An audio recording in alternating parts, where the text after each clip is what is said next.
For my next save, I've decided to go back to Football Manager 2017. Now you might think it's a little bit primitive compared to FM26, but actually I find it a much more enjoyable experience even right at the beginning of the save. Not only does the game feel more stable, but it's also a lot friendlier.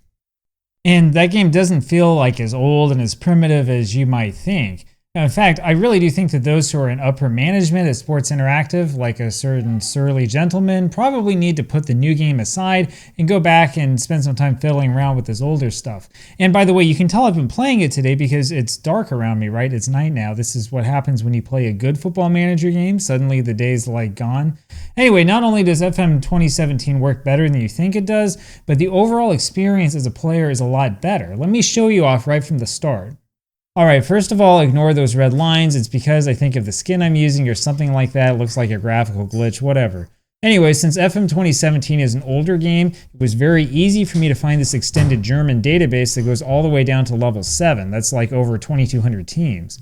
And like you usually do with a database like this, I only enabled Germany. But it still took me forever to set the whole thing up, even with a really fast computer. Well, okay, maybe that's something that FM26 does do better than FM 2017. I mean, I forgot how long this game takes to load, right? I've got to be honest in this video, right? So FM26 took me something like a minute to set up when I was running my beta save. FM 2017 took me 15 minutes. Now, it's true that I've got a ridiculous number of leagues and teams to choose from, but even still, there really were some optimization problems back in those days. But don't worry too much about that because from that point onward, everything is good, like really good.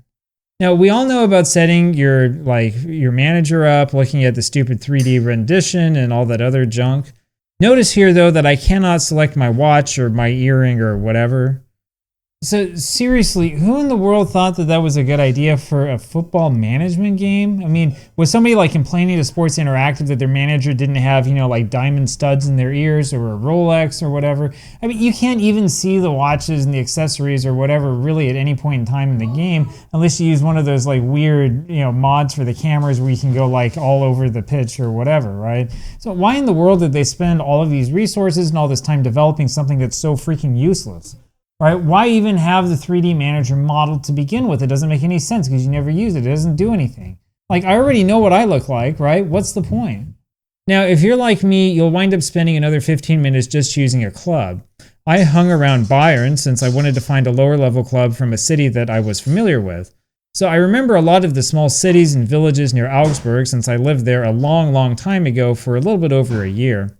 In the end, I decided to go with TSV Bobingen, a club that is really obscure, but one that happens to be in a small city that I've visited a few times. In fact, I've actually seen their stadium before.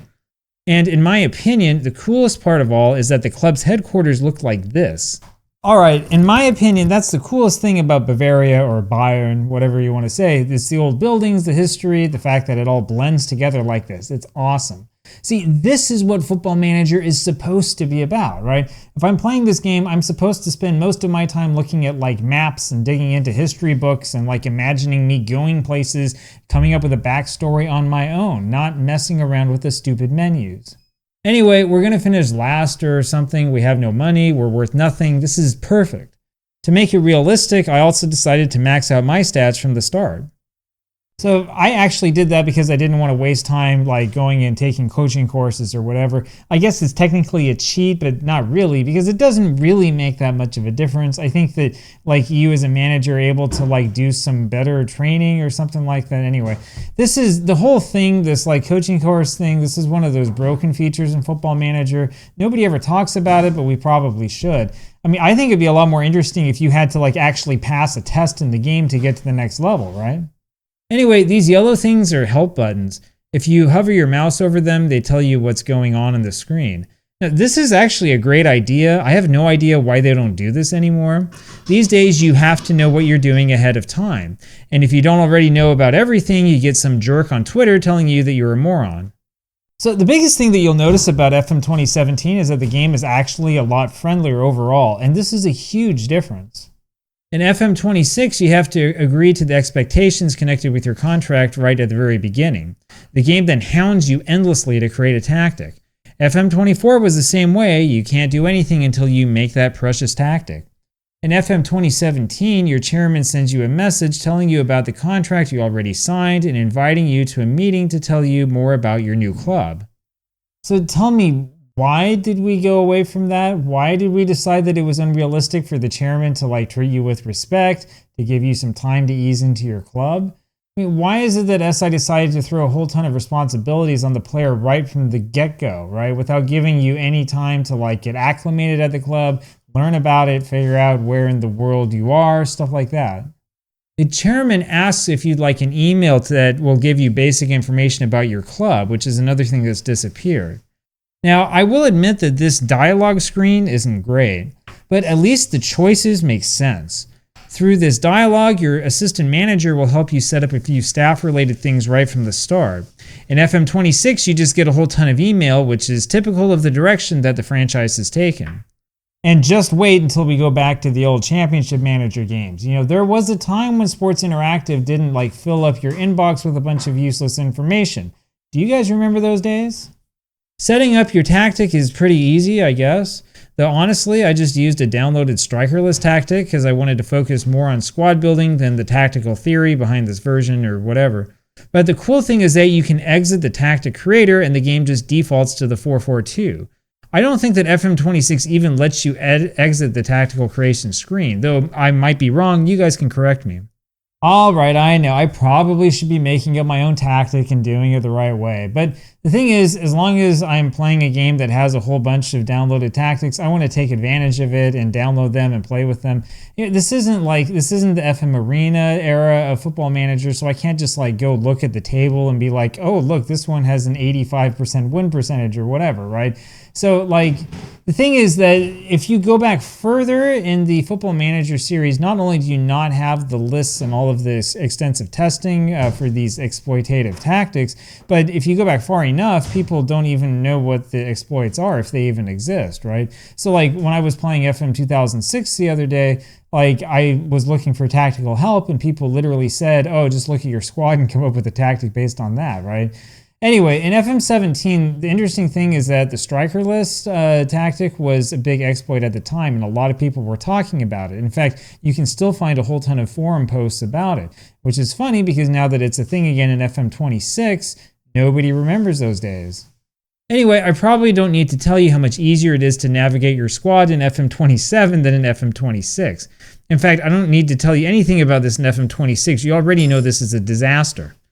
And for a team that is in the absolutely no reputation level of the German system, we sure do seem to have a lot of players with extremely professional personalities.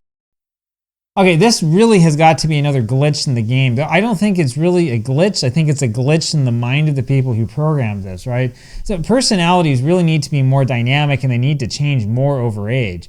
I mean, you got to be kidding me. You're not going to have a 15-year-old kid who's a model citizen or a model professional or whatever. They have no experience in the world. They barely know what they're doing. Let me tell you, when I was 15 years old, I was between casual and mercenary, right? There's no way. Nobody was a freaking model citizen when they were in middle school. It's insane. Anyway, in my opinion, you really should be forced to consider the older players as a manager because of their personalities. In other words, while everybody knows the younger players can develop, you should be going after the older guys because they're the ones who actually have a head on their shoulders.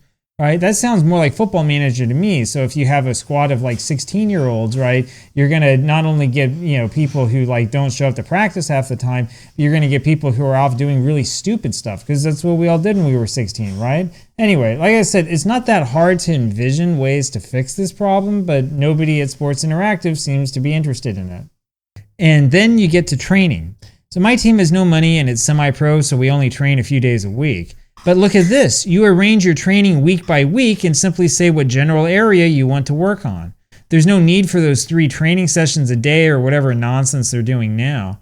And this is really easy to set up. In FM26, it takes forever since the system was really poorly designed. So I'm pretty sure that the reason why somebody didn't like the old system is because you didn't have that granular control over everything, which you kind of do now. But even still, the new system feels a lot like a chore to me. And of course, it's really easy to exploit, as I've told you in countless videos, right? I'm guessing that you can probably exploit the old system just by focusing only on developing the physicals, though we'll see if I can get that to work. I mean, the FM 2017 system is not perfect, especially with these sliders, but it took me like 30 seconds to set up. The FM26 system takes an eternity. You see, this is what I'm talking about when I talk about chores in Football Manager. Football Manager these days is just chore manager. You spend all of your time doing a bunch of stuff that you have to do because the game tells you have to do it. If you let the computer do it, it will just screw everything up. And seriously, if you're going to make an innovation for the game, why spend so much time focusing on the training module? What happened to like focusing on the actual sport of football? Speaking of which, the in-match experience is seriously a lot better. So as you can see here, I'm using the 2D Classic mode. You can customize your replays to include tons of things.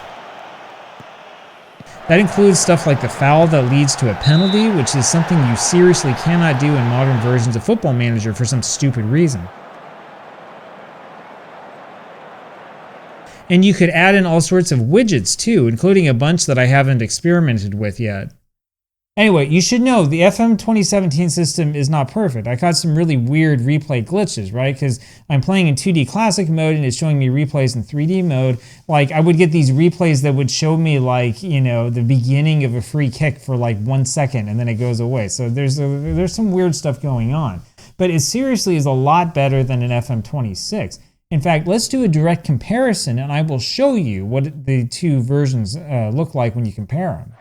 So this is the 2D Classic mode graphics engine in FM 2017, and this is the corresponding engine in FM 26. Tell me, which one do you think looks better?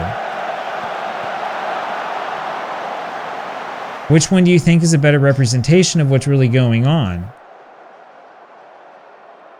And here is what the 3D mode looks like for replays in FM 2017.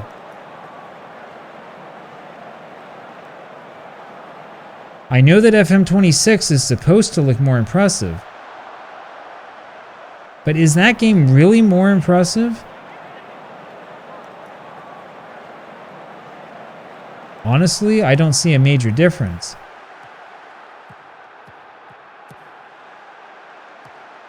Plus, FM 2017 includes a lot more camera angles out of the box without you needing to download anything. Now, keep in mind that these clips are all from earlier versions of FM26. I think all the clips I'm using are from like the beta version, right? It's going to be that way on this channel from now on, by the way, because there's no way on God's green earth I'm ever playing that game again, right? I mean, even the prospect of managing women's teams is not going to convince me to go back and play that one. See you guys in FM27. But honestly, when you compare FM26 with FM 2017, can you tell me where the improvements are graphically? And I'm talking about the in-game match engine, right? I thought that was the whole point. The whole idea behind going to Unity was to make it look like Super, or make it look like FIFA or something. I just don't see it. I seriously don't see it. I can't find anything that's been improved. In fact, when you look at the sound in FM 2017, the sound is better than in FM26. I can barely hear the sound in FM26. It's turned all the way down, right? I don't know, maybe there's something wrong in the settings. I don't know. I'm not going back to that garbage, right? Seriously, I cannot find a single thing that is better and that was improved in FM26. Anyway, there's a pretty brief comparison. I know that it's not much at this stage, but I literally only just began the save. So as I go along, I'll be able to tell you a lot more about what's going on, what's the same, what's different, what I think, and so on.